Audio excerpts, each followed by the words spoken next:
প্রিয় শিক্ষার্থী বন্ধুরা, আশা করি সবাই ভালো আছেন, সুস্থ আছেন এবং নিরাপদে আছেন।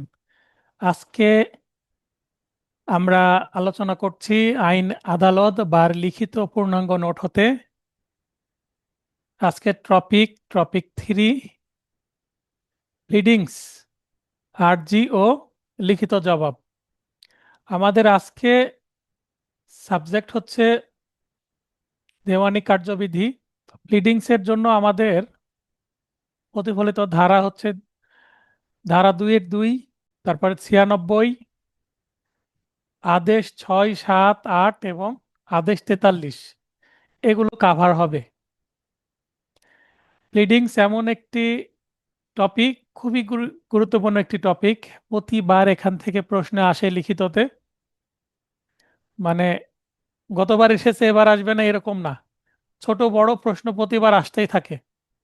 এবং এখানে আমাদের প্রচুর প্রশ্ন পড়তে হবে। দেখেন এখানে ছোট বড় মিলে আমরা প্রায় 18টি প্রশ্ন, প্রবলেমেটিক প্রশ্ন সহ 18টি প্রশ্ন সিলেক্ট করেছি এখানে পড়ার জন্য। তাহলে আমরা প্রথমেই পড়ব হচ্ছে প্লিডিংস কি। প্রশ্ন এইভাবে আসতে পারে, অথবা সংজ্ঞা, ব্যাখ্যা, টিকা, যেভাবে আসুক না কেন প্লিডিং এর অর্থ সহ সংজ্ঞা লিখতে হবে। তাহলে প্লিডিংস ইংরেজিতে ব্র্যাকেটে দিলে ভালো হয়। আর আইনের নামটা অবশ্যই আমরা ইংরেজিতে লিখব। The code of civil procedure 1998 এর আদেশ 6 এর বিধিসমূহে প্লিডিং সম্পর্কে আলোচনা করা হয়েছে। আদেশ 6 এর বিধি 1 এর বিধান মতে প্লিডিংস অর্থ আর্জি অথবা লিখিত জবাব। তাহলে প্লিডিংস দ্বারা বাদীর আর্জি অথবা বিবাদীর লিখিত জবাব উভয়কেই কিন্তু বোঝায়। কোনো দেওয়ানি মোকদ্দমার কারণ উদ্ভব হলে, কজ অফ অ্যাকশন সৃষ্টি হলে, বাদীপক্ষ কর্তৃক মোকদ্দমার বিস্তারিত বর্ণনা সম্বলিত একটি আর্জি দাখিলের মাধ্যমে মোকদ্দমার সূচনা হয়, মামলার সৃষ্টি হয়, সিভিল মামলার। আর্জিতে নালিশি সম্পত্তি বা বিষয়বস্তু সম্পর্কে বিস্তারিত বিবরণ, নালিশের কারণ, প্রার্থিত প্রতিকার, মানে কি প্রার্থনা করা হচ্ছে, কি বিষয়ে ডিক্রি চাওয়া হচ্ছে ইত্যাদি বিষয় গুরুত্ব সহকারে উল্লেখ করা হয়। আরজিকে বাদী পক্ষের প্লিডিং বলা হয়। তাহলে প্লিডিং এর আমাদের অর্ধেক উত্তর হয়ে গেল, যে আরজিকে বাদী পক্ষের প্লিডিং বলা হয়। এবার আমরা বিবাদী পক্ষের থেকে বর্ণনাটা দিব। অপরদিকে বিবাদীর প্রতি সমন জারির পর বিবাদী পক্ষ যদি আদালতে উপস্থিত হয়, আত্মপক্ষ সমর্থনে সে লিখিত দাবি উত্থাপন করে, তাকে লিখিত জবাব বলা হয়। তাহলে বাদী আরজি দাখিলের মাধ্যমে মামলা সৃষ্টি করে, বিবাদীর প্রতি সমন জারি হলে বিবাদী এসে বাদীর সবকিছুই মিথ্যা, ভিত্তিহীন প্রকৃত বর্ণনা দেয় বিবাদী, এবং লিখিত জবাব দেয়। লিখিত জবাবের মধ্যে তার সে ডিফেন্সটা দাবি করে যে মামলায় আসলে বাদীর কথাবার্তা সঠিক না, আমার কথাই সঠিক, জি। সেগুলো লিখিত জবাবে বলে। লিখিত জবাবে বাদীপক্ষ কর্তৃক দাবিকৃত বিষয়সমূহ সম্পূর্ণরূপে অস্বীকার বা আংশিক স্বীকার ও আংশিক অস্বীকার, মানে যদি সেটআপের বিষয় থাকে, কিছু স্বীকার করলো কিছু অস্বীকার করলো। আবার যদি বাটোয়ারা মামলা হয় তাহলে একই, মানে পূর্বপুরুষ থেকে যদি আসে তাহলে কিছু অংশ তো স্বীকার করতে হবে যে হ্যাঁ, আর এস জি। খতিয়ান আমার দাদার নামে, এটা বাদীও বলবে, বিবাদী পক্ষ বলবে যে আমার পূর্বপুরুষের নামে, এরকমই। কিংবা সম্পূর্ণরূপে অস্বীকার করে নেওয়া যেতে পারে। তার মানে সম্পূর্ণ অস্বীকার করবে, অথবা কিছু স্বীকার কিছু অস্বীকার, অথবা সম্পূর্ণ স্বীকারও করতে পারে। সম্পূর্ণ স্বীকার করলে কি হয়ে যাবে, সলেনামা হয়ে যাবে। তার মানে লিখিত জবাব কি কি থাকে, কি কি পরিস্থিতি তৈরি হয়, আনুষঙ্গিক সবকিছুই আমি এই সামান্য বর্ণনার মধ্যে আনার চেষ্টা করেছি। তাহলে লিখিত জবাবকে বিবাদীর পক্ষের প্লিডিং বলা হয়। তাহলে প্লিডিং সম্পর্কে আমরা বিস্তারিত জানতে পারলাম, যে বাদীর আরজিকে বাদীর প্লিডিং, বিবাদীর লিখিত জবাবকে বিবাদীর প্লিডিং বলা হয়। এবং এটা কোথায় আছে, আদেশ 6 এর বিধি 1-এ আছে। জি। শেষ আমাদের গল্প। এর থেকে বেশি লাগবে না, সাধারণত 2 থেকে 2.5 মার্কের প্রশ্ন আসতে পারে। এরপরে খুবই গুরুত্বপূর্ণ একটি প্রশ্ন, এই প্রশ্নটি বেশ কয়েকবার এসেছে এবং বিভিন্নভাবে এসেছে। এখানেই আমি কয়েকটা অথবা দিয়েছি, দেখেন। প্লিডিংসে কি কি প্রয়োজনীয় উপাদান থাকে, তার মানে বাদীর আর্জিতে অথবা বিবাদীর লিখিত জবাবে কি কি থাকতে হবে। প্রশ্ন অন্যভাবে আসলে, প্লিডিংসে কি কি বিষয় থাকে, এখানে উপাদান বলছে, এখানে বিষয় বলছে। অথবা প্লিডিংসের বৈশিষ্ট্য আলোচনা করুন, অলরেডি তিনটি প্রশ্ন হয়ে গেছে অথবা দিয়ে। অথবা জি এভাবে আসতে পারে, প্লিডিংসে সাক্ষ্য নয় প্রাসঙ্গিক তথ্য প্রকাশ করতে হবে, ব্যাখ্যা করুন। এইভাবে আসলে উত্তর একই হবে, কিন্তু উপস্থাপনা সামান্য ভিন্ন। ইংরেজিতে যদি প্রশ্ন আসে, the pleadings should contain facts and not law or evidence, মানে প্লিডিংসে তথ্য থাকবে, ফ্যাক্ট থাকবে, ঘটনা থাকবে, কিন্তু আইন এবং সাক্ষ্য এর বর্ণনা দেওয়া দরকার জি নাই। জি তাহলে একটি আদর্শ প্লিডিংসের বৈশিষ্ট্য উল্লেখপূর্বক সংক্ষেপে ব্যাখ্যা করুন। একই উত্তর, pleadings shall contain only material facts. একই ধরনেরই কিন্তু প্রশ্ন। The code of civil procedure 1908 এর অর্ডার 6 অনুযায়ী প্লিডিংস এর বিষয়বস্তু নিরিখে আলোচনা করুন। এই যে এর আগে আমরা দেখলাম প্লিডিংস এ কি কি বিষয় থাকে, এখানে বিষয়বস্তুর আলোকে বা নিরিখে আলোচনা করুন। দেখেন এখানে জি। প্রশ্ন কয় ভাবে, 1 2 3 4 5 6, 6 ভাবে আসতে পারে। উত্তর একই, একটু ঘুরিয়ে পেঁচিয়ে জাস্ট লিখতে হবে। এই যে এখানে আমি প্রথমে একটা ইংরেজি সেন্টেন্স দিয়ে দিয়েছি কি, the pleading should contain facts and not law or evidence. তার মানে আমি এই যে দ্বিতীয় যে ইংরেজিটা মাঝখানে আছে এই প্রশ্নের উত্তর আলোকে আমি লিখছি।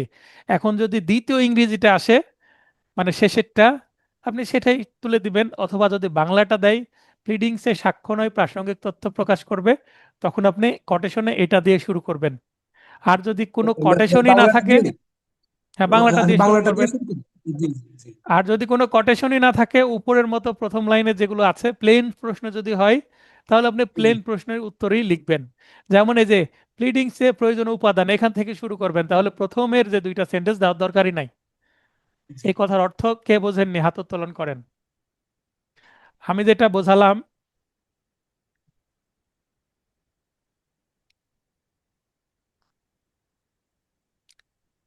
এই যে ইয়েলো হাইলাইট করছি আমি যে অংশটুকু, এই প্রশ্নের উত্তরে আমি এখানে দিয়েছি। এখন প্রশ্ন যদি আসে উপাদানগুলো কি কি, তাহলে আপনার উপরের এই 2.5 লাইন দরকার নাই, জাস্ট এখান থেকে প্রয়োজনীয় উপাদান কি কি এখান থেকে শুরু করবেন। তাহলে এই যে ইয়েলো হাইলাইটেড, এটার আমি উত্তর করছি। যদি প্লেন উত্তর হয় তাহলে এই প্রথম 2.5 লাইন দরকার নাই। তাহলে ইংলিশটা দিয়ে দিলাম, দিয়ে এটার বাংলাটা দেওয়ার চেষ্টা করব। অর্থাৎ প্রিডিংসে কেবল মৌলিক তথ্যাবলী বা মৌখিক। আহ, মৌখ, এখানে মৌখিক লেখা আছে কিন্তু মৌলিক হবে, হ্যাঁ। আচ্ছা আচ্ছা। আপনারা একটু কারেকশন করে নেন, এটা মৌলিক। মৌলিক হবে। মৌলিক তথ্যাবলী বা ঘটনাসমূহ উল্লেখ করতে হবে, এখানে টাইপ মিস্টেক হয়েছে, আইন বা সাক্ষ্য নয়। এখানে মৌলিক শব্দটা উল্লেখ না করলেও হবে, তথ্যাবলী বা ঘটনাসমূহ উল্লেখ করতে হবে, আইন বা সাক্ষ্য আইন নয়। বা সাক্ষ্য। অর্ডার 6 অনুযায়ী প্লিডিংস এর বিষয়বস্তু নিরিখে মন্তব্যটি নিম্ন আলোচনা করা হলো। আমরা এভাবে শুরু করলাম। এখন প্রশ্নে যদি দ্বিতীয়টা থেকে যদি প্রশ্ন আসতো, মনে করেন আমি গ্রিন হাইলাইট করছি, এই প্রশ্নটা যদি আসতো, তাহলে এখানে আমি এই লাইনটাই লিখতাম, লিখে এভাবে বলতাম, তাই না? তাহলে এবার আমরা উত্তরে চলে যাই। দেখেন, অর্ডার 6 রুল 2 এর বিধান মতে প্রিডিংসে গুরুত্বপূর্ণ বিষয়াবলী বিবৃত করতে হবে, এটা আইনের মধ্যে বলা হচ্ছে বিধিতে। তবে সাক্ষ্য প্রমাণের বিবৃতি প্রয়োজন নেই, এটাও কিন্তু আইনের কথা। ক্রমিক নম্বরযুক্ত পংক্তি, তারিখ, টাকার পরিমাণ, সংখ্যা ইত্যাদি অঙ্কে প্রকাশ করতে হবে। এমসিকিউ নোটে কিন্তু এই কথাগুলো লেখা আছে, মনে পড়ছে ভাই? জি জি স্যার। সহজ কথায় বাদী পক্ষ আর্জিতে নালিশি সম্পত্তি বা বিষয়বস্তু সম্পর্কে বিস্তারিত বিবরণ, নালিশের কারণ, প্রার্থিত প্রতিকার ইত্যাদি বিষয় গুরুত্ব সহকারে উল্লেখ করবে। অপরদিকে যদি বিবাদী হয়, বিবাদীর প্লিডিংসে কি থাকবে? বিবাদী পক্ষ লিখিত জবাবে বাদীপক্ষ কর্তৃক দাবিকৃত বিষয়সমূহ সম্পূর্ণরূপে অস্বীকার বা আংশিক স্বীকার বা আংশিক অস্বীকার কিংবা সম্পূর্ণরূপে স্বীকার করবে। এটা এর আগে আমরা সংজ্ঞায় দেখলাম। বাদী কিংবা বিবাদী কোনো পক্ষেই প্রাথমিকভাবে মোকদ্দমার সাথে সম্পর্কিত প্রাসঙ্গিক আইন বা সাক্ষ্য প্রমাণ নিজ নিজ প্লিডিংসে উল্লেখ করা দরকার নেই। এটা কখন আমরা করি? যখন সাক্ষ্য প্রমাণ শুরু হয় তখন, এবং আর্গুমেন্টের সময় কেস ল উল্লেখ করি। আর্গুমেন্টের আগে কেস ল উল্লেখ করার দরকারই হয় না। জি প্রাসঙ্গিক আইন বা সাক্ষ্য প্রমাণ পরবর্তী প্রসিডিওরে লিখিত বা মৌখিকভাবে শুনানির মাধ্যমে বিজ্ঞ আদালতে উপস্থাপন করতে হবে। বাদী ও বিবাদী পক্ষ কর্তৃক দাখিলকৃত আর্জি বা লিখিত জবাবের ভিত্তিতে বিজ্ঞ আদালত বিচার্য বিষয় নির্ধারণপূর্বক বিচারের জন্য পরবর্তী পদক্ষেপ গ্রহণ করবেন। বিচার্য বিষয় যেমন ক্রিমিনাল মামলায় চার্জ গঠন করা হয়, তেমন সিভিল জি মামলায় বিচার্য বিষয় গঠন করা হয়। মানে কি কি বিষয়ে সাক্ষ্য গ্রহণ করা হবে এটা আর কি। বিচারকালে আইন ও সাক্ষ্য প্রমাণের বিষয়সমূহ পক্ষগণ কর্তৃক বিজ্ঞ আদালতের দৃষ্টিগোচরে আসবে, অর্থাৎ জবানবন্দি, জেরা এবং আর্গুমেন্টের মাধ্যমে আসবে।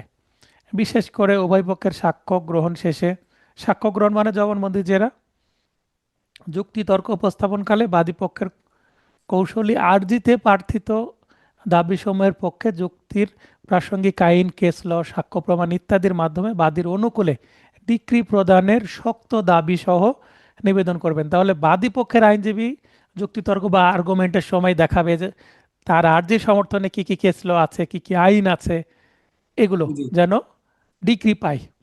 অপরদিকে বিবাদী পক্ষের কৌশলী লিখিত জবাবে প্রার্থিত দাবিসমূহের পক্ষে যুক্তির প্রাসঙ্গিক আইন, কেস ল, সাক্ষ্য প্রমাণ ইত্যাদির মাধ্যমে বিবাদীর অনুকূলে আদেশ প্রদানের শক্ত দাবি সহ নিবেদন করবে। বিবাদী চাইবে যেন লিখিত জবাবে যা আছে সেটাই আদালত দৃষ্টিগোচরে নেয়।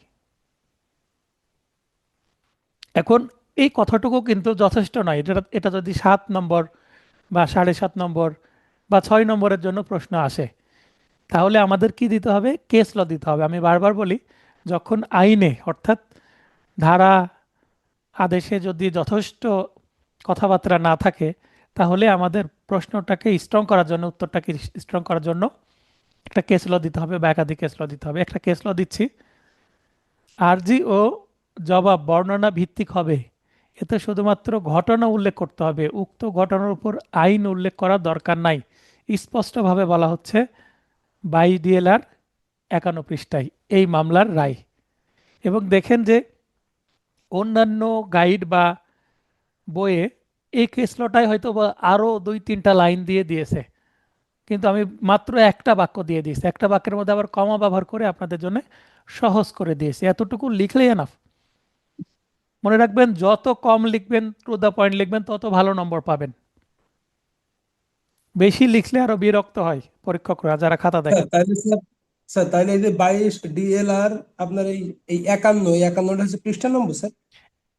এই কেস ল লেখার নিয়ম হচ্ছে 22 হচ্ছে ডিএলআর নাম্বার, আর 51 হচ্ছে পৃষ্ঠা নম্বর। আচ্ছা আচ্ছা। তার মানে একটা ডিএলআর তো মোটা একটা ভলিউম, তাই না? 22 DLR এ তো একটা মামলার রায় নাই, অনেকগুলো মামলার রায় আছে। তাহলে আমি যে মামলার কথা বলছি, এই মামলার অবশ্য পক্ষ বিপক্ষের নাম আমি উল্লেখ করিনি। উল্লেখ করলেও হবে, না করলেও হবে। আপনি উভয়ভাবেই কেস ল উল্লেখ করার নিয়ম হচ্ছে 3টা। এক, শুধুমাত্র আপনি রেফারেন্স দিলেন, যেমন আমি এখানে রেফারেন্স দিয়েছি। অথবা আপনি শুধু বাদী এবং বিবাদীর নাম বললেন, যেমন রহিম বনাম জি জি জি বাংলাদেশ রাষ্ট্র বা বা বাংলাদেশ রাষ্ট্র। জি। তো এটা হচ্ছে পার্টিদের নাম। অথবা আপনি দুইটার কম্বিনেশনে দিলেন, রেফারেন্সও দিলেন, মামলার পক্ষদের নামও দিলেন। আমি কি বোঝাতে পারলাম? মানে তিন জি জি ভাবেই স্যার। কেস রেফারেন্স উল্লেখ করা যায়। তো এটা দিয়ে দিলেন। এখন একটা ভলিউমে 22 DLR এ তো অনেকগুলো মামলা রায় আছে, 51 নম্বর পৃষ্ঠায় গেলে এই মামলাটা বের হবে। বুঝতে পেরেছেন? জি জি এখন কোনো কারণে যদি আমরা যখন আদালতে কোনো রেফারেন্স বলি, তখন পৃষ্ঠা নম্বর উল্লেখ করতে হয় এবং অনেক সময় ফটোকপি দিতে হয়। কারণ উনি যদি ভেরিফাই করতে চান, ক্রস চেক করতে চান, তাই না? জি তেমনই পরীক্ষক ক্রস চেক যদি সহজে হবে করতে চান, পৃষ্ঠা নম্বর ধরে। তখন পৃষ্ঠা নম্বর দেখে উনি দেখবেন, যদি ওনার কাছে সন্দেহ হয়। তবে যারা খাতা দেখেন তারা যথেষ্ট বিজ্ঞ মানুষ, তারা কিন্তু এগুলো জানেন যে কোথায় এগুলো আছে, মানে এগুলো খুবই কমন এবং সহজ এবং বহুল ব্যবহৃত কেস ল ইউজ করছি আমি, ফেমাস কেস ল, মানে আনকমন কেস ল দিচ্ছি না যে না জানা, মানে এগুলো ক্রস চেক করার দরকারই নেই, জানেন এগুলো বিজ্ঞ যারা খাতা দেখেন তারা।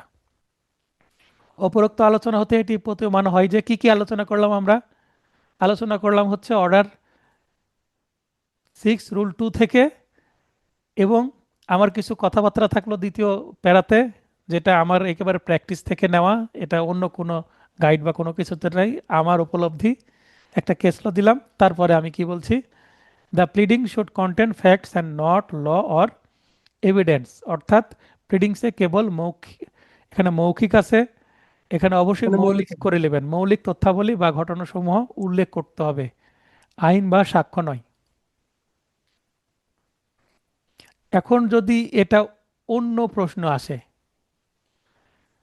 এই যে নীল হাইলাইট করা যে pleading shall contain only material facts, তাহলে এই লাইনটা প্রথমে দিবেন এবং শেষেও দিবেন, এভাবে শেষ করবেন। আর যদি শুধুমাত্র এই যে প্লিডিংসে সাক্ষ্য নয় প্রাসঙ্গিক তথ্য প্রকাশ করবে, এটা আসলে তখন এটা দিয়ে শেষ করবেন, অথবা শুধু যদি বলে বিষয়গুলো কি কি, তাহলে এই উপরোক্ত আলোচনা হতে এটি প্রতীয়মান হয় যে উপরোক্ত বিষয়গুলো প্লিডিংসে থাকতে হবে, হয়ে গেল, এভাবে শেষ করবেন।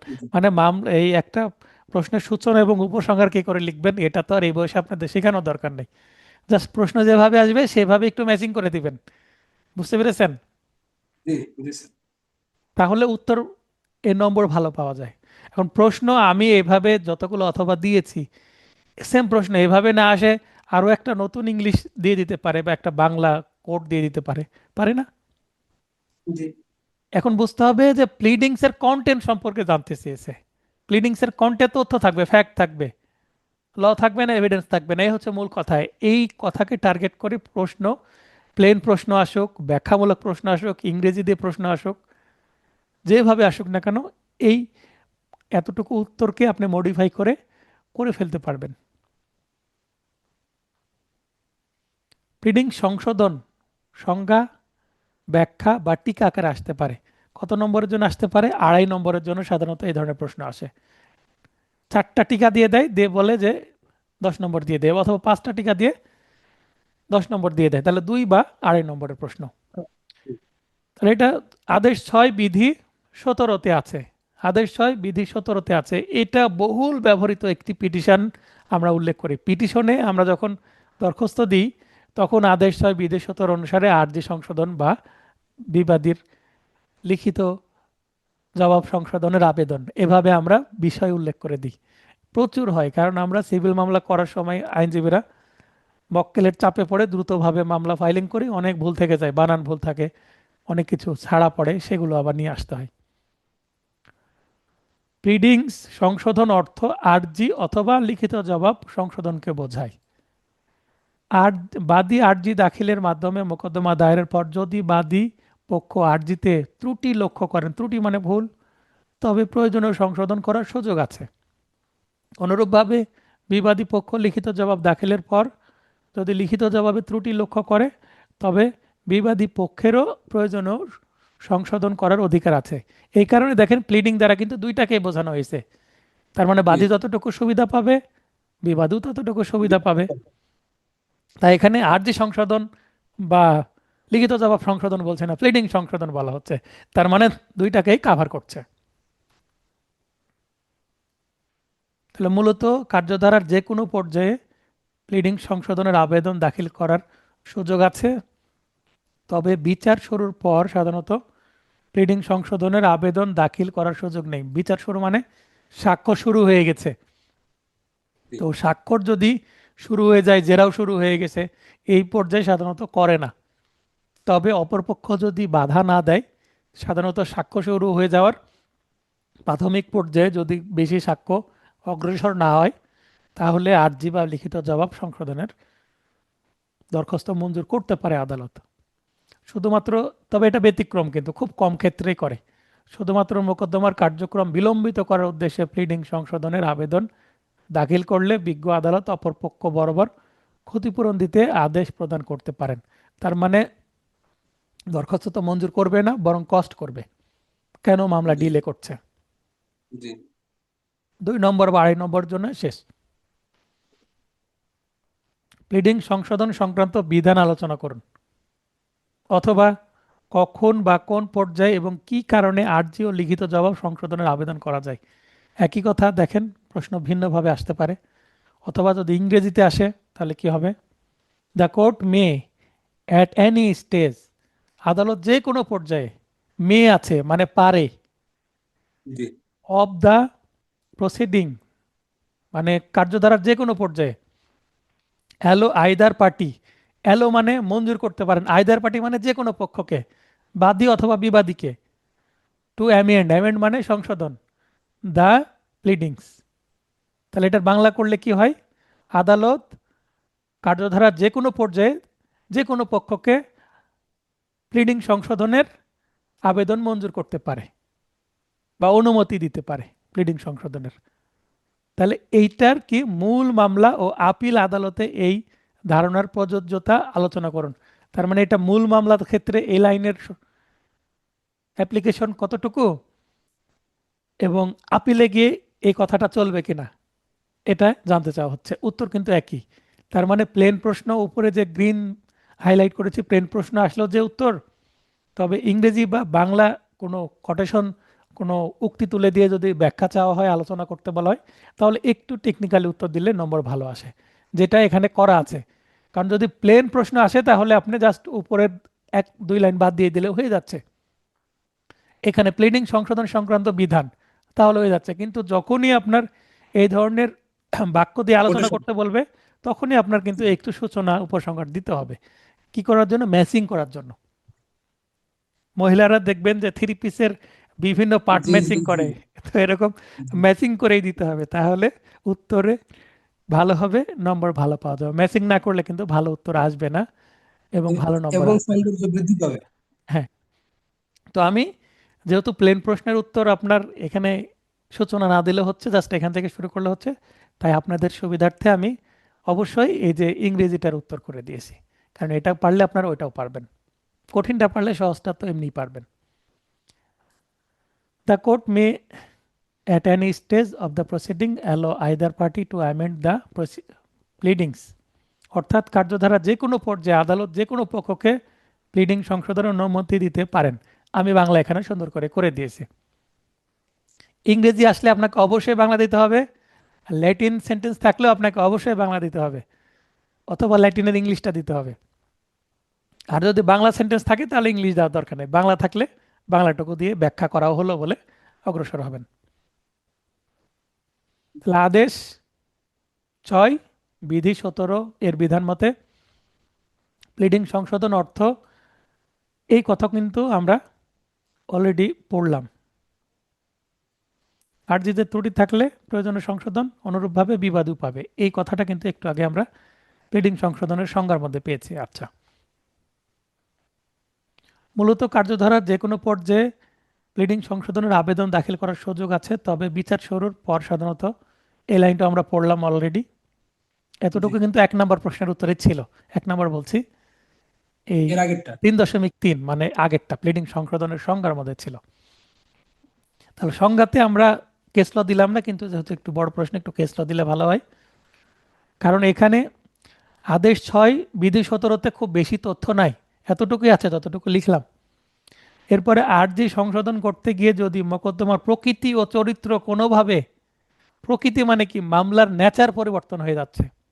মামলা মনে করেন যে 12 মামলা করেছে আর 12 মামলা থাকছে না, মামলা করেছে হচ্ছে দখল উদ্ধারের মামলা থাকছে না, ঘোষণামূলক মামলা এটা থাকছে না, প্রকৃতি চেঞ্জ হয়ে যাচ্ছে। অথবা চরিত্র কোনোভাবে পরিবর্তন হওয়ার সম্ভাবনা থাকে। এখানে চরিত্র বলতে মামলার বৈশিষ্ট্যকে বোঝানো হচ্ছে। জি জি তবে উক্ত রূপ সংশোধন কখনোই করা যাবে না, মানে মামলার আমূল পরিবর্তন যদি হয়, মানে মামলার বাদী যদি আর্জি সংশোধন করতে হয়, বিবাদী বিপদে পড়ে যাবে যে এটা কি মামলা করলাম, দেখলাম একরকম মামলা, সংশোধন করে মামলার পুরোটাই পরিবর্তন করে ফেলছে, তাহলে হবে না। দেখেন 34 DLR 34, খুবই মনে রাখার মতো একটা কেস রেফারেন্স দিয়েছি আমি। আর্জি সংশোধনের বিষয়টি সম্পূর্ণরূপে আদালতের ইচ্ছাধীন ক্ষমতা, মানে ডিসক্রিশনারি পাওয়ার। তবে আর্জি ত্রুটিসমূহ সরল বিশ্বাসে কৃত হয়েছে মর্মে প্রমাণ করতে হবে। RDLR 77। তার মানে আর্জি দাখিলের সময় যে ভুলগুলো হয়েছে সেটা সরল বিশ্বাসে হয়েছে, সেটা কিন্তু প্রমাণ করতে হবে। তার মানে দাখিলের সময় যে ভুলগুলো হয়েছিল সেগুলো সরল বিশ্বাসে হয়েছে, এটা কিন্তু বাদীকে প্রমাণ করতে হবে, তাহলে সংশোধন করা যাবে, সেটা বলছে RDLR 77। পক্ষদ্বয়ের মধ্যে সুবিচারের নিশ্চয়তা প্রদান করাই পদ্ধতিগত আইনের উদ্দেশ্য। তাহলে দেওয়ানি কার্যবিধি এটা একটি পদ্ধতিগত আইন। সুতরাং সুতরাং বানানটা ঠিক করে নেবেন। উক্ত স্বার্থে আর্জি বা লিখিত জবাবের সংশোধন কার্যটি মোকদ্দমার যে কোনো স্তরে এমনকি আপিল পর্যায়ে করা যেতে পারে। Point to be noted. দেখেন, গুরুত্বপূর্ণ একটা লাইন চলে আসছে, এমনকি আপিল আপিল পর্যায়ে পর্যায়েও করা যেতে পারে। এটা কোথায় বলছে? 12 DLR 704 পৃষ্ঠা। 704 নং পৃষ্ঠায়। তাহলে আমরা এই কেস লর মাধ্যমে কিন্তু আপিলকে কাভার করে ফেললাম, বুঝতে পারলেন? জি জি জি জি, প্রশ্নে ছিল যেহেতু আপিল। তাহলে উপরোক্ত আলোচনা হতে এটি প্রতীয়মান হয় যে, ইংলিশ সেন্টেন্সটা দিলাম, এর অর্থ দিলাম, এরপরে সুতরাং মূল মোকদ্দমার যে কোনো পর্যায়ে এবং অতঃপর আপিল দায়েরের পরও আপিল কার্যক্রমের যে কোনো পর্যায়ে বাদী বিবাদী এবং আপিলকারী ও রেসপন্ডেন্ট পক্ষের, এখানে মূল মামলায় বাদী বিবাদী, আর আপিল মামলা হলে আপিল ও রেসপন্ডেন্ট। রেসপন্ডেন্টের বাংলা উত্তরদায়ক বলা হয় অবশ্য, আপনারা রেসপন্ডেন্টই বলবেন, এটা বহুল ব্যবহৃত। রেসপন্ডেন্ট পক্ষের যে কোনো পক্ষ নিজ নিজ প্লিডিং এর যুক্তিসঙ্গত সংশোধনের অনুমতির প্রার্থনায় আবেদন দাখিল করতে পারবেন। অতঃপর শুনানি অন্তে বিজ্ঞ আদালত সন্তুষ্ট হলে উক্ত আবেদন মঞ্জুরপূর্বক প্লিডিং এর যুক্তিসঙ্গত সংশোধনের অনুমতি প্রদান করে আদেশ দিতে পারবেন। আলোচনা শেষ হয়ে গেল। আচ্ছা, এই ফাঁকে একটা কথা বলে নিই। ক্রিমিনাল কেস আর ক্রিমিনাল কেসের যে সিআর মামলা হলে সেটাকে কমপ্লেনেন্ট বা অভিযোগপত্র বা নালিশি দরখাস্ত, এবং জি। জিআর মামলা হলে এজাহার। এটার কিন্তু একটা শব্দও সংশোধন করার সুযোগ নেই, মনে রাখবেন।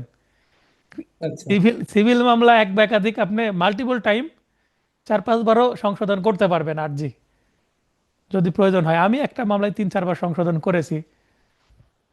আগের অ্যাডভোকেট যিনি মামলা ফাইলিং করেছেন অনেকগুলো ভুল করেছেন, পরে আমি মামলা পড়াশোনা করে স্টাডি করে দেখলাম যে অনেক ভুল আছে, আমার বাদী ক্ষতিগ্রস্ত হবে, পরে আমি সংশোধন করে ঠিক করলাম। এবং একাধিকবার সংশোধন করেছি, কারণ পরে বলছে যে স্যার আমাদের আরো, যেহেতু এটা বাটোয়ারা মামলা বলছে স্যার আমাদের আরো তো খতিয়ান আছে, এখানে আমাদের সম্পত্তির পরিমাণ হবে আরো অনেক বিঘা, এখানে 10 বিঘার মামলা হবে না, প্রায় 40 বিঘার মামলা হবে। তো 10 বিঘার সম্পত্তির উপরে মামলা হয়েছে, তখন আরো 30 বিঘা সম্পত্তির যখন আমাকে খতিয়ান এনে দেওয়া হলো, ওই খতিয়ানের ভিত্তিতে আমি এগুলো অ্যাড করে সেগুলো আবার জমা দিলাম, খতিয়ানগুলো। 40 বিঘার উপরে মামলা এখন চলছে।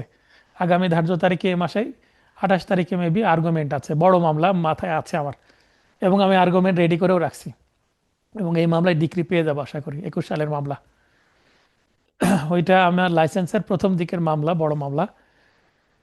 তো যাই হোক, তো এটা সংশোধন করা যাবে সিভিল মামলা। ক্রিমিনাল মামলা কিন্তু সংশোধন করার সুযোগ নেই, মনে রাখবেন। অর্থাৎ ক্রিমিনাল মামলায় খুব সাবধান হয়ে দাখিল ওই করবেন, নাম যেমন ধাম পর্যন্ত নয় স্যার, নাম ধাম পর্যন্ত না। কিচ্ছু পরিবর্তন করার সুযোগ নেই। আচ্ছা আচ্ছা আচ্ছা। যেমন একটা মামলায়, আজকে মামলা ছিল, বড় ভাই নামে মামলা হবে, এখন নামের মানে ভুলের কারণে ছোট ভাইয়ের নামে মামলা করেছে, তাহলে ছোট ভাই তো খুব তাড়াতাড়ি এই মামলায় কি পাবে? খালাস পেয়ে যাবে। বুঝতে পারেননি? জি।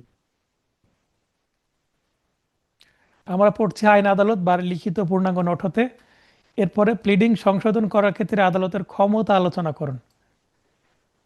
এই প্রশ্নটা ঘুরিয়ে অন্যভাবে আসতে পারে। প্লিডিং সংশোধন করার আবেদন কখন মঞ্জুর হয় বা কখন না মঞ্জুর হয়, বা কখন গ্রাহ্য হয় বা কখন অগ্রাহ্য হয়। মঞ্জুর মানে গ্রাহ্য বা গ্র্যান্ট, না মঞ্জুর মানে রিজেক্ট বা অগ্রাহ্য, জি। একই কথা। তার মানে কখন আদালত প্লিডিং সংশোধনের পিটিশন মঞ্জুর করবেন, আদেশ 6 বিধি 17 দরখাস্ত করলে কখন মঞ্জুর করবেন, কখন না মঞ্জুর করবেন, তার মানে আদালতের ক্ষমতা এক্ষেত্রে কি, একই কথা।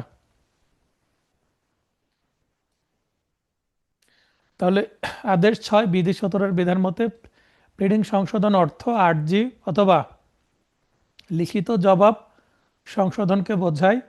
বাদী আর্জি দাখিলের মাধ্যমে মোকদ্দমা দায়েরের পর যদি বাদী পক্ষ আর্জিতে, এই একই কথা কিন্তু আসছে, হ্যাঁ, প্লিডিং এর সংজ্ঞা, প্লিডিং সংশোধনের সংজ্ঞাতে আছে, যেটা 3.3-এ ছিল।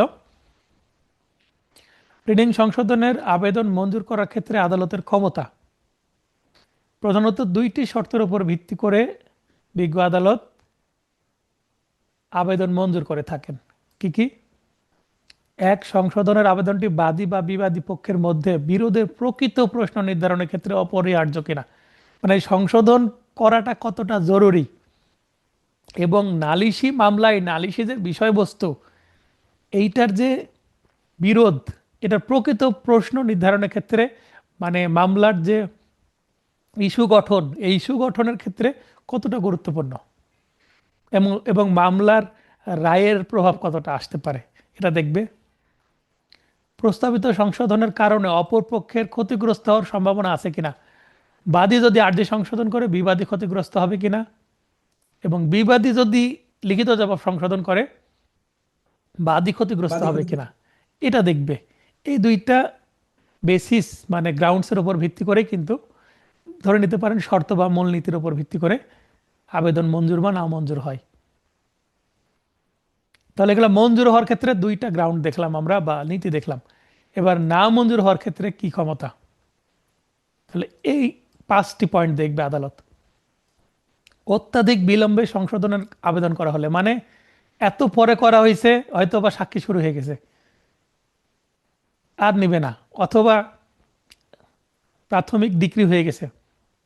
আমার একটা মামলায়, এখানে আমি সাক্ষী পর্যায়ে আসার পরে মামলাটা পেয়েছিলাম, অন্য একটা আইনজীবীর দায়ের করা মামলা। মামলার যে নালিশি খতিয়ান সেটা ঠিক আছে, কিন্তু দাগ নম্বর ভুল হয়েছে। দাগ নম্বর আচ্ছা। ভুল হওয়ার কারণে প্রাথমিক ডিক্রি হয়ে গেছে, ডিক্রি হওয়ার পর এখানে আর্জি যা আছে আমি সেভাবে মামলা প্রমাণ করেছি, আমি তো আর বাস্তবে দেখতে যাইনি, জি। আর আমি বাদীর সাথে আলোচনা করে মামলা ফাইলিং করিনি। এখন অন্য একজন ফাইলিং করেছে, পরে আমি এটা ডিক্রি করেছি। ডিক্রি করার পরে দেখা যাচ্ছে যে ডিক্রি জারি করতে যে বাস্তবে নকশায় যে দেখা যাচ্ছে যে এখানে দাগ নাম্বার ভুল হয়েছে, হবে 103 হয়ে আছে 101। এখন তারপরেও আমি একটা প্লিডিং সংশোধনের দরখাস্ত দিলাম, এবং এর সাথে 151 ধারা, মানে সহজাত ক্ষমতার, কিন্তু তারপরও ইনহেরেন্ট মঞ্জুর পাওয়ার। মঞ্জুর হলো না। কারণ আচ্ছা। এখানে কি হবে, মামলার মূল প্রকৃতি পরিবর্তন হয়ে যাবে, কারণ অপর পক্ষ কিন্তু এই মামলায় কন্টেস্ট করেনি, একতরফা হয়ে গেছে। কেন? কারণ ওরা দেখছে যে যে দাগ নিয়ে মামলা করেছে ওই দাগে সম্পত্তি তার নাই, তাহলে সে কেন যাবে। এখন যদি আমি প্রথমে 103-এর দাগ নাম্বার দিয়ে মামলাটা যদি ফাইলিং হতো, তাহলে অপর পক্ষ নিশ্চয়ই সে কন্টেস্ট করতো। বুঝতে পেরেছেন জি। বিষয়টা? তার মানে এখানে আমি অনেক বিলম্বে করছি।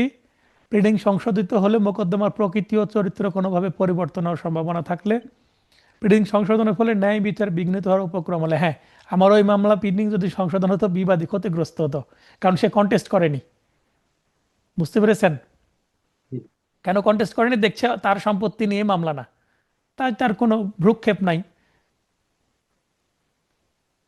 অসৎ ও বিচার কার্য বিলম্বিত করার উদ্দেশ্যে সংশোধনের আবেদন করা হলে, প্লিডিং সংশোধন গুরুত্বপূর্ণ না হলে, মানে এমন একটা সিলি ম্যাটার যে এইটা সংশোধন হলেই কি না হলে কি, হয়তো বা বাদীর বা বিবাদীর নামের বানান একটু ভুল আছে, তাতে খুব একটা ম্যাটার হয় না।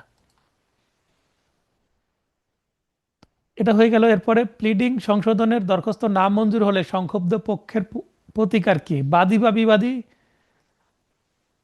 6-17-তে দরখাস্ত দিল প্লিডিং সংশোধনের জন্য, এখন এটা কি হয়ে গেল, না মঞ্জুর হয়ে গেল।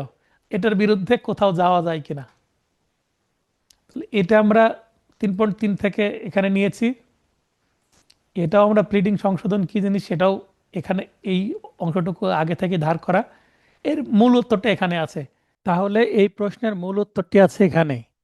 প্লিডিং সংশোধনের দরখাস্ত না মঞ্জুর হলে সংক্ষুব্ধ পক্ষের প্রতিকার। রিডিং সংশোধনের দরখাস্ত নামঞ্জুর হলে উক্ত নামঞ্জুর আদেশের বিরুদ্ধে সংক্ষুব্ধ পক্ষের একমাত্র প্রতিকার সংশ্লিষ্ট আদালতে রিভিশন দায়ের করা। যেহেতু এটি একটি দরখাস্ত এবং দরখাস্ত মঞ্জুর হোক না মঞ্জুর হোক, যে কোনো আদেশের বিরুদ্ধেই সংক্ষুব্ধ পক্ষ রিভিশন করতে পারবে। আমরা পড়ছি আইন আদালত বারের লিখিত পূর্ণাঙ্গ নোট হতে। এবার 3.7 আরজি খারিজ বা প্রত্যাখ্যান, বাতিল বা নাকচের কারণ সমূহ আলোচনা করুন। তাহলে এটা রিজেকশন অফ প্লেন্ট এর কারণ সমূহ সিপিসির আদেশ 7 বিধি 11-তে আছে। মূলত 4টি কারণ আছে। 1 নম্বরে কতে আছে আরজিতে মোকদ্দমার কারণ প্রকাশ না করলে, কি কারণে মামলা করা হয়েছে সেটা যদি উল্লেখ না করা হয়, আরজির নালিশি বিষয়বস্তুর কম মূল্যায়িত হলে বা তাইদাদ কম দেখানো হলে, ভ্যালুয়েশনটা যদি কম দেখানো হয়, যেখানে সম্পত্তির মূল্য 10 লক্ষ টাকা সেখানে 5 লক্ষ টাকা দেখানো হচ্ছে, এই ধরনের যদি সিচুয়েশন হয়, এবং সেই কারণে কোর্ট ফিতে যদি কম দেওয়া হয়, অপর্যাপ্ত স্ট্যাম্পযুক্ত কাগজে আর্জি দাখিল করলে অর্থাৎ কোর্ট ফি কম দেওয়া হলে, এবং কোনো আইন দ্বারা মোকদ্দমাটি বারিত হলে আর্জি প্রত্যাখ্যান করা যাবে, অর্থাৎ তামাদি আইন বা অন্যান্য আইনে যদি মামলাটি বারিত হয়ে থাকে সেক্ষেত্রে। এটা হচ্ছে আইনে উল্লেখিত 4টি মূল কারণ। এছাড়াও আমরা কেসলতে আরও একটি কারণ দেখি, এছাড়াও নির্ধারিত ও বর্ধিত সময়ের মধ্যে সমন জারির তলবানা বা প্রসেস ফি সহ প্রয়োজনীয় তদবির গ্রহণ না হলেও বিজ্ঞ আদালত আর্জি প্রত্যাখ্যানের আদেশ দিতে পারেন। এটা একটা প্রসিডিউরাল ম্যাটার। তো বিএলডি অ্যাপিলেট ডিভিশন 1985 179 পৃষ্ঠায় এই মামলাটি আছে। এখানে বিএলডি কত নম্বর বলুম উল্লেখ না থাকলেও 1985 এই সালটা উল্লেখ করা হয়েছে। ভলিউম এবং সাল যে কোনো একটা উল্লেখ করলেও হবে, অথবা পার্টিদের নাম, বাদী অথবা বিবাদীর নাম উল্লেখ করলেও কিন্তু রেফারেন্স সঠিক হবে। পরের প্রশ্ন 3.8 plaint can not be rejected on mixed question of law and fact. CPC এর বিধান অনুযায়ী আর্জি প্রত্যাখ্যানের সুনির্দিষ্ট কারণসমূহ উল্লেখপূর্বক মন্তব্যটি আলোচনা করুন। একটু আগে যে আমরা কারণ সম্পর্কে পড়লাম, 4টি কারণ, সেটাকে টার্গেট করে প্রশ্ন করা হচ্ছে, ব্যাখ্যামূলক প্রশ্ন। তাহলে এই ইংরেজি লাইনটার অর্থ হচ্ছে আইন ও ঘটনার মিশ্রিত প্রশ্নে বা মিশ্র প্রশ্নে আর্জি প্রত্যাখ্যান করা যায় না। অর্থাৎ হয় আইন অথবা ঘটনা আলাদা আলাদাভাবে রিজেকশনের বিষয় হতে পারে, কিন্তু দুইটার মিশ্রিত বিষয়ে কখনো হবে না। একটু আগে আমরা 7-11-তে 4টি কারণ দেখেছি, এই 4টি কারণ এবং একটা কেস লতে আরো একটি কারণ, মোট 5টি কারণ দেখেছি। তো এই আলোচনা থেকে আমরা বলতে পারবো, উপরোক্ত আলোচনায় এটি স্পষ্ট যে আইনে বর্ধিত সুনির্দিষ্ট আইনে বর্ণিত সুনির্দিষ্ট কারণসমূহ ও উচ্চ আদালতের সিদ্ধান্ত মতে শুধুমাত্র উপরোক্ত 5টি ক্ষেত্রেই সাধারণত বিজ্ঞ আদালত আর্জি প্রত্যাখ্যানের আদেশ দিতে পারবেন। এর বাইরে আইন ও ঘটনার মিশ্রিত প্রশ্নে আর্জি প্রত্যাখ্যানের আদেশ প্রদান করা যাবে না। তার মানে এই যে 5টি নির্দিষ্ট আইনগত বিষয় আছে, এর বাইরে কোনো ঘটনা এবং আইন মিশ্রিতভাবে কোনো সিদ্ধান্ত দেওয়া যাবে না আর্জি প্রত্যাখ্যান বিষয়ে। আর্জি খারিজের প্রতিকার কি? যদি আর্জি খারিজ হয়ে যায় তাহলে প্রতিকার কি? সাধারণত সংক্ষুব্ধ পক্ষের 2টি প্রতিকার থাকে। 1 নম্বর, 2 ধারার 2 উপধারায় বলা হচ্ছে আরজি খারিজ একটি ডিক্রি। দেখবেন যে প্রথম দিকে, এই আইনের প্রথম দিকে ধারা 2 এর উপধারা 2 এ ডিক্রির সংজ্ঞা দেওয়া হয়েছে এবং তার মধ্যে বলা হচ্ছে আরজি খারিজ এটাও একটি ডিক্রি। এবং আরো একটি সেকশন আছে 2-12 মিন প্রফিট বা অন্তর্বর্তীকালীন মুনাফা। খুবই গুরুত্বপূর্ণ এই দুইটি কিন্তু সেকশন, এখান থেকে প্রশ্ন আসে। তো আরজি খারিজ একটি ডিক্রি। যদি ডিক্রি হয়, ডিক্রির বিরুদ্ধে অবশ্যই কি করা যাবে? আপিল করা যাবে। সুতরাং 96(1) ধারার বিধান মতে আরজি খারিজের বিরুদ্ধে সংক্ষুব্ধ বাদীপক্ষ সংশ্লিষ্ট আদালতে আপিল দায়ের করতে পারবেন। এটা হচ্ছে প্রথম প্রতিকার। আরও একটি প্রতিকার আছে, যদি মনে করেন যে তিনি আপিল দায়ের করবেন না, তাহলে সিপিসি এর আদেশ 7 বিধি 13 এর বিধান মতে আরজি প্রত্যাখ্যান হলে নতুন আরজি দাখিলের মাধ্যমে একই বিষয়ে নতুন মোকদ্দমা করা যাবে, অর্থাৎ ফ্রেশ আরেকটা মামলায় করে দিলাম, আগের মামলাটা খারিজ হয়েছে হোক। এক্ষেত্রে রেস জুডিকাটা নীতি বাধা হিসেবে কাজ করবে না। এই হিসেবে বানান তালব্যস্য দেওয়া হয়েছে রিসেন্টলি যে প্রমিত চলিত বানান যে নীতি, এখানে দন্তস্ব দিলে এটা অ্যাকাউন্ট বা হিসাব বোঝায়, ক্যালকুলেশন বোঝায়, আর এই হিসেবে বলতে এখানে অ্যাস বা কনসিডার করা হচ্ছে। তো এটার হিসাবে সঠিক বানান হবে তালব্যস্ব। কিন্তু আপনার যদি দন্তস্ব ব্যবহার করেন তবুও খুব একটা বানান ভুল ধরা হবে না, কারণ খুবই রিসেন্ট এটা একটা বানান সংশোধনের বিষয়। আশা করি বুঝতে পেরেছেন। আরজি খারিজ ও আরজি ফেরতের মধ্যে পার্থক্য কি?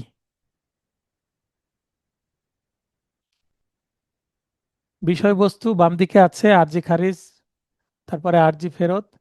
বিধান অর্থাৎ এটা আইনে কোথায় আছে? আদেশ ৭ বিধি ১১-তে আছে, আর এখানে আদেশ ৭ বিধি ১০-এ আছে। কারণের সংখ্যা কয়টি কারণে? সাধারণত ৪টি কারণে আরজি খারিজ হয়, আর সাধারণত একটি কারণে আরজি ফেরত দেওয়া হয়। সিদ্ধান্তের প্রকৃতি কেমন প্রকৃতির সিদ্ধান্ত? আরজি খারিজের সিদ্ধান্ত একটি ডিক্রি, আরজি ফেরতের সিদ্ধান্ত সাধারণত একটি আদেশ বা অর্ডার। প্রতিকার ৯৬ ধারা মতে আপিল করা যায়, এটা একটি আদেশ হলো এটি আপিলযোগ্য আদেশ, তাই আদেশ ৪৩ বিধি একমতে আপিল করার সুযোগ আছে।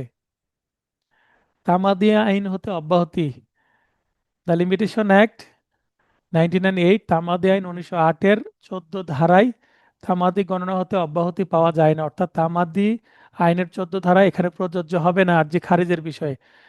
তার মানে ওই ৪টি কারণ যদি ঘটে, তামাদি আইনে ৫ ধারায় বা ১৪ ধারায় কোনো সুবিধা নেওয়া যাবে না।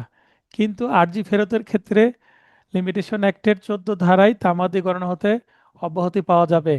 মূলত আরজি ফেরত তামাদি আইনের ১৪ ধারারই বিষয়।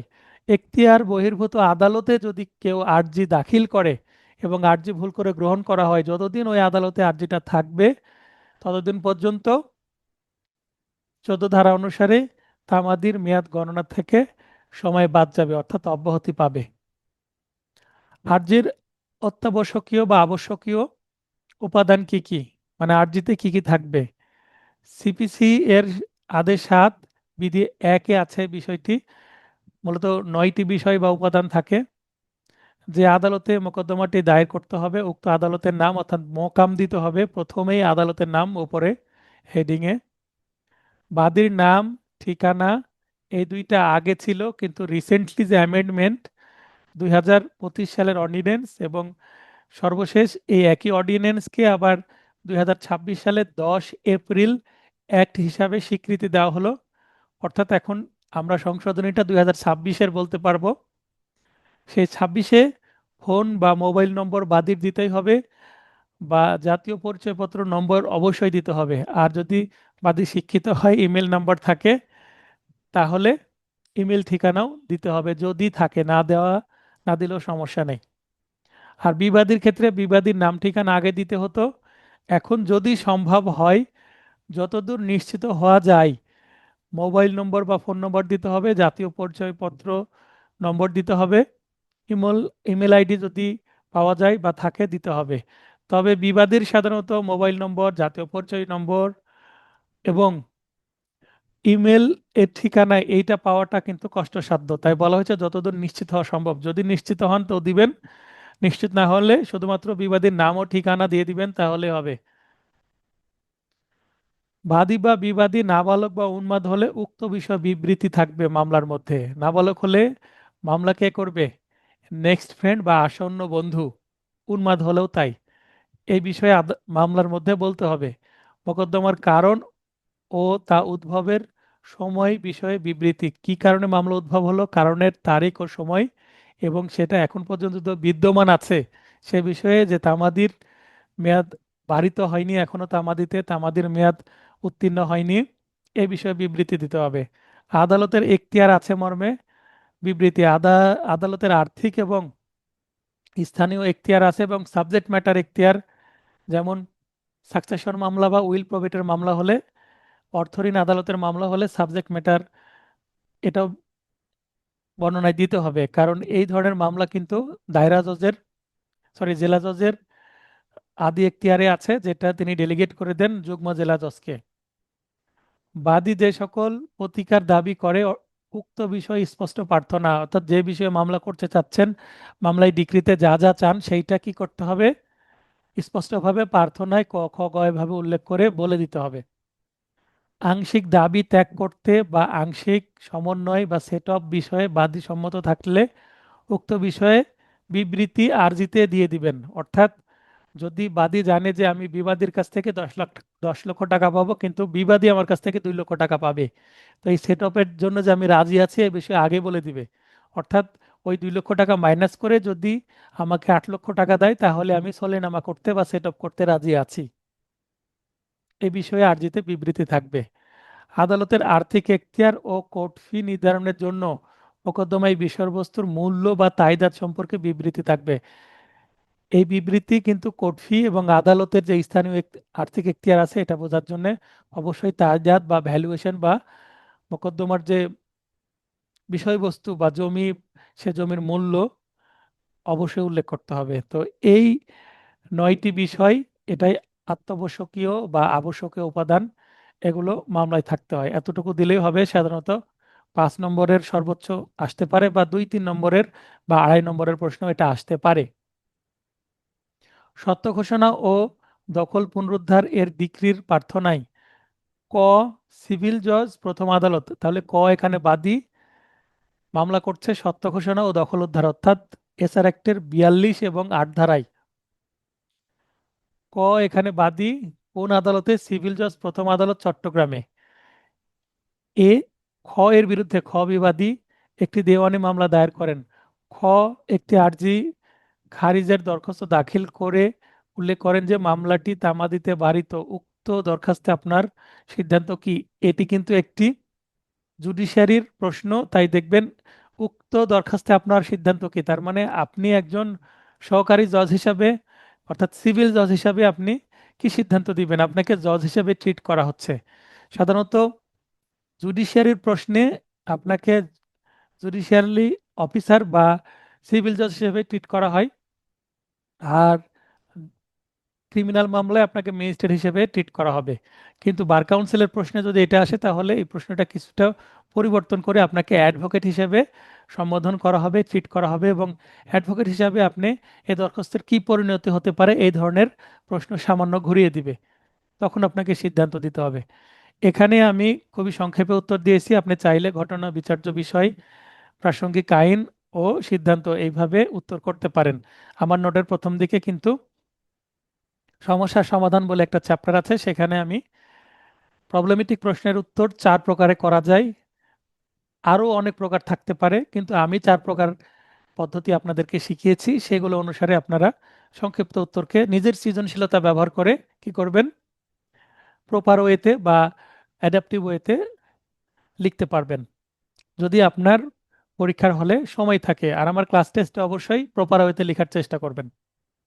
সত্য ঘোষণা ও দখল পুনরুদ্ধারের ডিক্রির প্রার্থনায় ক সিভিল জজ প্রথম আদালত চট্টগ্রামে ক্ষয়ের বিরুদ্ধে একটি দেওয়ানি মামলা করেন। ঘটনাটার মধ্যে দিয়ে দিচ্ছি। খ একটি আর্জি খারিজের দরখাস্ত দাখিল করে উল্লেখ করেন যে মামলাটি তামাদিতে বারিত, তাহলে এটা আমি ঘটনা কিন্তু বলে দিলাম। এরপরে সিদ্ধান্ত জানাচ্ছি। আলোচ্য ঘটনায় খ এর দাখিলীয় দরখাস্তটি ও আর্জি পর্যবেক্ষণ করে যদি এই মর্মে আদালতের প্রতি অনুমান হয় যে মামলাটি প্রকৃত পক্ষে তামাদিতে বারিত, তবে সিপিসি এর আদেশ 7 বিধি 11 এর বিধান মতে উক্ত দরখাস্তটি মঞ্জুর করে আর্জিটি খারিজ আদেশ দেওয়া যাবে, অর্থাৎ আর্জি খারিজ হয়ে যাবে। কেননা আমরা আদেশ 7 বিধি 11-র ঘতে দেখলাম যে মামলাটি যদি কোনো আইন দ্বারা বারিত হয়, তাহলে অবশ্যই মামলার কি হবে, প্রত্যাখ্যান হবে, খারিজ হয়ে যাবে। তো আমরা এটা কিন্তু অলরেডি আগের একটি প্রশ্নেতে দেখলাম।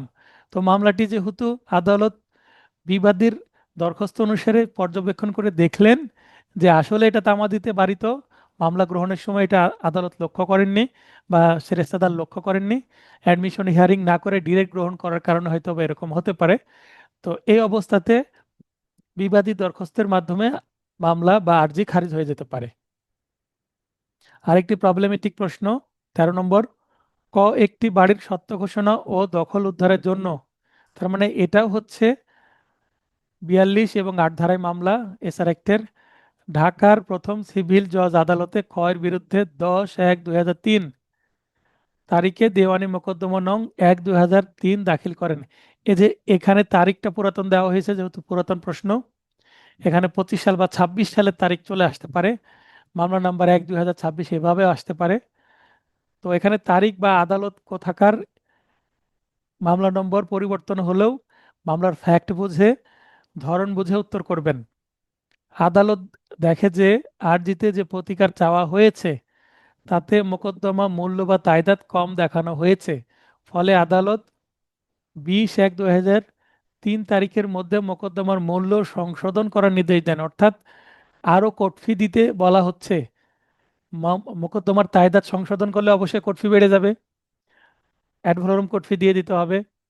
তো 20 তারিখ পর্যন্ত সময় দিল, কিন্তু সে বাদী আদালতের নির্দেশ পালনে ব্যর্থ হয় এবং আদালত পরদিন অর্থাৎ 21-1-2003 তারিখে এক আদেশে আর্জি খারিজ করে দেন।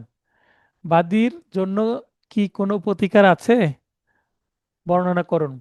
তো অলরেডি এই প্রশ্ন আমরা অলরেডি পড়েছি কোথায়, মূল প্রশ্নের মধ্যে বা প্লেন প্রশ্নের মধ্যে। তো এটা প্রবলেমেটিক প্রশ্নে আসছে।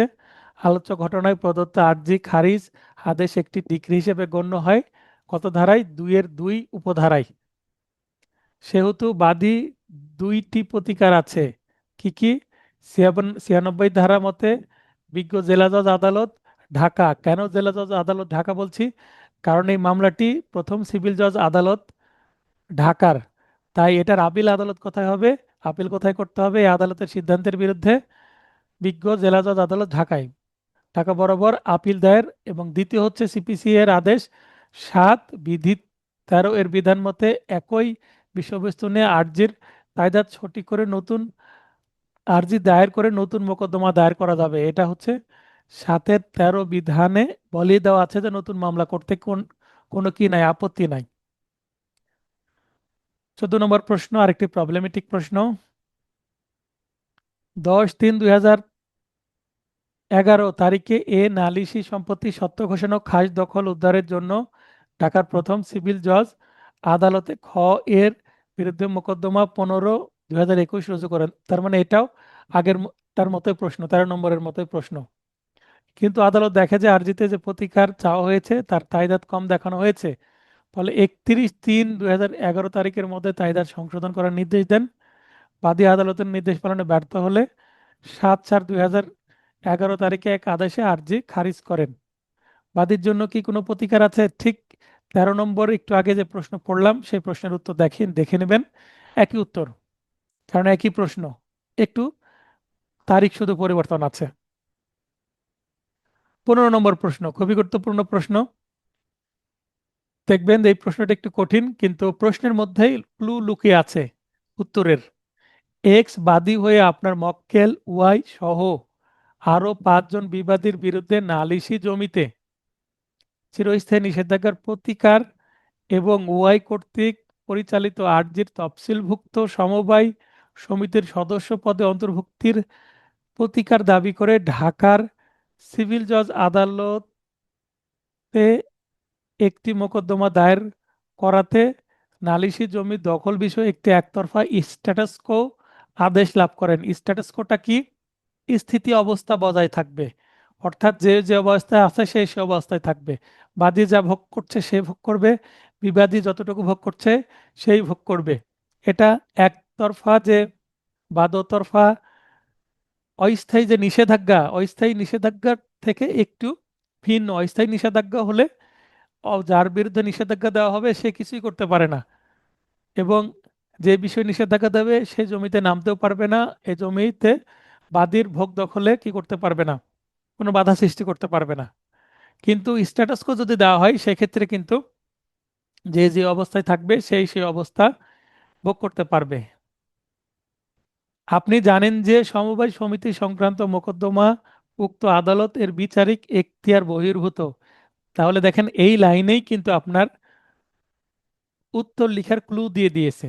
তার মানে যে আদালতে মামলা দাখিল করা হয়েছে সেই আদালতে আসলে মামলা এটা চলবে না, কারণ এটা সাবজেক্ট ম্যাটার মিলবে না, কারণ এই ধরনের মামলা এই আদালতে না অন্য আদালতে করতে হয়। সাধারণত যুগ্ম জেলা জজে এই ধরনের মামলা করতে হয়। এমত অবস্থায় আপনার মক্কেলের পক্ষে সংশ্লিষ্ট সিনিয়র সিভিল জজ আদালতে তাৎক্ষণিক কি পদক্ষেপ গ্রহণ করবেন? তার মানে আপনাকে অ্যাডভোকেট হিসেবে ট্রিট করা হচ্ছে। এটা জুডিশিয়ারি না, এটা বার কাউন্সিলের প্রশ্ন, পুরাতন প্রশ্ন। সিপিসি এর বিধান উল্লেখে উত্তর দিন। তাহলে এটার আপনারা উত্তর করবেন কিভাবে? আমি সংক্ষেপ উত্তর দিয়ে দিয়েছি, আপনারা প্রপার ওয়েতে বা একটু বড় করে সৃজনশীলতা দেখিয়ে পয়েন্ট উল্লেখ করে প্রশ্নের উত্তর করবেন। যেহেতু সমবায় সমিতি সংক্রান্ত মোকদ্দমা গ্রহণ ঢাকার সিনিয়র সিভিল জজ আদালতের বিচারিক এখতিয়ার বহির্ভূত, সেহেতু the code of civil procedure 1908 এর আদেশ 7 বিধি 11 গ এর বিধান মতে, 11 গ তার মানে ট্রামাদিতে বাড়িত, এর আগে আমরা দেখলাম একটাতে, আর এখানে হচ্ছে আইন দ্বারা বাড়িত, তার মানে আইনে বলাই আছে এটা সিনিয়র সিভিল জজ আদালতে করা যাবে না, এটা অন্য আদালতে করতে হবে। আরজি খারিজের দরখাস্ত দাখিলের মাধ্যমে উক্ত মোকদ্দমার খারিজ, এখানে আরজি, আরজি বানানটা ঠিক করে নেবেন, আরজি বানানে সামান্য ভুল আছে, তাহলে এখানে আরজি হবে আরজি খারিজপূর্বক একতরফা স্ট্যাটাস কো আদেশটি বাতিলের ব্যবস্থা করব। এই হচ্ছে উত্তর। 16, একটি মোকদ্দমায় আদালত আদেশের তারিখ থেকে 21 দিনের মধ্যে অপর্যাপ্ত স্ট্যাম্প পেপার সরবরাহ করতে বলল, হ্যাঁ, তো ব্যর্থতায় আরজি প্রত্যাখ্যান হবে মর্মে আদেশ দেন। বাদী আদেশের 25তম দিনে একটি দরখাস্ত দিয়ে তার মায়ের মৃত্যুর কারণে সময় মতো স্ট্যাম্প পেপার সরবরাহ করতে পারেননি, বক্তব্যে প্রয়োজনে স্ট্যাম্প পেপার জমা দিতে অতিরিক্ত 7 দিন সময় প্রার্থনা করেন। তাহলে এই বিষয়ে সিপিসি এর বিধানাবলী উল্লেখে দরখাস্তটির রক্ষণীয়তা নিয়ে মতামত দিন। তাহলে এই প্রশ্নটা কিন্তু দেখেন যে মায়ের মৃত্যু হয়েছে এই কারণে কিন্তু তিনি একটা অজুহাত দেখাচ্ছেন, কিন্তু আমরা দেখলাম যে 7-11 বিধিতে, আদেশ 7 বিধি 11-তে কিন্তু বলা নাই যে কোনো কারণে কি করা যাবে, সময় বৃদ্ধি করা যাবে। তার মানে 21 দিন, 21 দিনের মধ্যেই আপনাকে স্ট্যাম্প পেপার দিতে হবে। আপনি অলরেডি 4 দিন কি হয়ে গেছে, সময় অতিবাহিত হয়ে গেছে, আরও আপনি 7 দিন সময় চাচ্ছেন, 4 দিনের পরে আরও 7 দিন সময় চাচ্ছেন, এটা সাধারণত মঞ্জুর করবে না। দেখেন এখানে 2 লাইনে উত্তর আছে, আপনি চাইলে এটা সৃজনশীলতা দেখিয়ে নিজের আপনি উত্তর বড় করতে পারবেন ঘটনা বিচর্য বিষয় এইভাবে। তাহলে সিপিসি এর আদেশ 7 বিধি 11 এর বিধান মতে প্রয়োজনে স্ট্যাম্প পেপার জমা দেওয়ার জন্য নির্ধারিত সময় 21 দিন, উক্ত সময়সীমা কোনো মতে বৃদ্ধির সুযোগ নেই, সুতরাং দরখাস্তটি রক্ষণীয় নয়। তার মানে দরখাস্তটি নামঞ্জুর হয়ে যাবে। রক্ষণীয় নয় এর অর্থ হচ্ছে নামঞ্জুর। 17 নম্বর প্রশ্ন, 2022 সালের মে মাসের 10 তারিখ এক্স এর সাথে ওয়াই এর এ মর্মে চুক্তি হয় যে উপযুক্ত কর্তৃপক্ষের নিকট হতে জমি বিক্রির অনুমতি পাওয়ার পর 90 দিনের মধ্যে দলিল সম্পাদন ও রেজিস্ট্রি করে দিবে। তার মানে একটা চুক্তি হলো 90 দিন সময়, ওয়াই চুক্তির 10 দিন পর অনুমতি পায় কিন্তু চুক্তি অনুযায়ী দলিল সম্পাদন করে দেয়নি। জুলাই মাসের 20 তারিখ এক্স চুক্তি বলবতের মামলা করে, 90 দিন শেষ হওয়ার পূর্বে মামলাটি দায়ের করায় বিবাদীর আবেদনক্রমে আদালত 20 সেপ্টেম্বর আর্জি বাতিলের ডিক্রি দেন। তাহলে দেখেন এই প্রথমে কি মে মাসের 10 তারিখ, তাহলে মে, জুন, জুলাই, মানে 2 মাস পরেই সে কি করছে, মামলা করছে, কিন্তু 90 দিন মানে 3 মাস তাকে অপেক্ষা করতে হতো মামলার জন্য। তার মানে চুক্তিতে বলাই আছে 90 দিন, তাহলে 90 দিন অতিবাহিত না হলে তো আর চুক্তি প্রবলের মামলা করা যায় না, চুক্তি বলবৎ করা মামলা করা যায় না। তার মানে এই 90 দিন পার হয়ে যাওয়ার পরেও 1 বছর সময় থাকবে তামাদি আইনের 113 অনুচ্ছেদ অনুসারে। এক্ষেত্রে এক্স এর করণীয় কি? বিচারিক আদালতের আর্জি বাতিলের ডিক্রির যথার্থতা যাচাই করুন, মানে আর্জি বাতিল করে কি সঠিক আদেশ দিয়েছে কিনা। আলোচ্য ঘটনা পর্যালোচনায় দেখা যায় যে মামলার কারণ উদ্ভব হওয়ার পূর্বে মামলাটি দায়ের করা হয়, কিন্তু মামলা চলাকালীন মামলার কারণ উদ্ভব হয় মানে মামলা চলার মানে মামলা দায়েরের 1 মাস পরে কারণ উদ্ভব হচ্ছে। তার মানে কারণ উদ্ভব পরে হয়েছে, আগে মামলা ফাইলিং হয়েছে। সুতরাং বিচারিক আদালতের আর্জি বাতিলের ডিক্রি প্রদান যথার্থ হয়নি। এক্ষেত্রে এক্স এর করণীয় কি? প্রদত্ত আর্জি বাতিল আদেশ একটি ডিক্রি হিসেবে গণ্য হবে। এক্ষেত্রে বাদীর 2টি প্রতিকার আছে। আচ্ছা, এখানে একটু আগে যেটা আমার ধারণা হচ্ছিল যে ডিক্রি বাতিল উনি যথার্থ হয়নি, কারণ আগে মামলা হয়েছে, পরে কজ অফ অ্যাকশন, কিন্তু মামলা চলাকালীন কজ অফ অ্যাকশন কিন্তু চলে আসছে। এই কারণে যেহেতু 1 মাস পরে কজ অফ অ্যাকশন সৃষ্টি হয়েছে, মামলা ফাইলিং করলেও এখানে কজ অফ অ্যাকশনের জায়গাটুকু শুধুমাত্র আর্জি যদি সংশোধন করে, সেই ক্ষেত্রে কিন্তু এই মামলাটা চলতো। তাহলে আদালতের উচিত ছিল এই বাদীকে বলা যে আপনি আর্জি সংশোধন করে এই মামলার যে কজ অফ অ্যাকশন সৃষ্টি হলো, এই 1 মাস পরে আপনি কজ অফ অ্যাকশনটা দেখান 90 দিন পরে। তার মানে কজ অফ অ্যাকশনের তারিখটা শুধু সংশোধন করলেই কিন্তু মামলা চলতো এবং রক্ষণীয় হতো। তাহলে 2টি প্রতিকার আছে, যেহেতু ভুল সিদ্ধান্ত দিয়েছে। সিপিসির 96(1) বিধান মতে বিজ্ঞ জেলা জজ আদালত ঢাকা বরাবর আপনারা জেলা জজ আদালতে শুধু বলবেন এবং এই ঢাকা লেখাটা কিন্তু উঠিয়ে দিবেন। হ্যাঁ, ঢাকা লেখাটা কেটে দিবেন। যেহেতু এখানে আদালতের নাম উপরে ঢাকা নাই, তাই আমরা জাস্ট শুধুমাত্র বিজ্ঞ জেলা জজ আদালত উল্লেখ করব। আরও একটি প্রতিকার, এটা আমরা অলরেডি 2বার পড়েছি, 7-13 এর মতে নতুন মামলা করতে পারবে, ফ্রেশ আরেকটি নতুন মামলা, তাতেও সমস্যা নেই। নতুন মামলাতে কি করবে? 90 দিন পার হয়ে যাওয়ার পরে নতুন কজ অফ অ্যাকশন দেখিয়ে তিনি ফ্রেশ আরেকটা মামলা করবে, তাহলে সমস্যার সমাধান। আজকের সর্বশেষ প্রশ্ন, এক্স ওয়াই এর বিরুদ্ধে সুনির্দিষ্ট স্থাবর সম্পত্তি খাস দখল প্রাপ্তি ও অবৈধ দখলের কারণে 1 লক্ষ টাকা ক্ষতিপূরণের দাবিতে মোকদ্দমা করেন। এই যে 1 লক্ষ টাকা ক্ষতিপূরণ দাবি করছে, এটা কিন্তু মিন প্রফিট, হ্যাঁ, বা অন্তর্বর্তীকালীন মুনাফা। ওয়াই লিখিত জবাব দাখিল করে ওই সম্পত্তির দখল অর্পণ করতে সম্মতি জানালো এক্স এর নিকটে তার পাওনা 50,000 টাকা ধরুন সেট অফের প্রার্থনা করেন। এখন বিবাদে এসে বলছে আমি কিন্তু তার কাছে 50,000 টাকা পাবো, 50,000 টাকা দিয়ে সেট অফ করে দিলে, মাইনাস করে দিলে আমি রাজি আছি।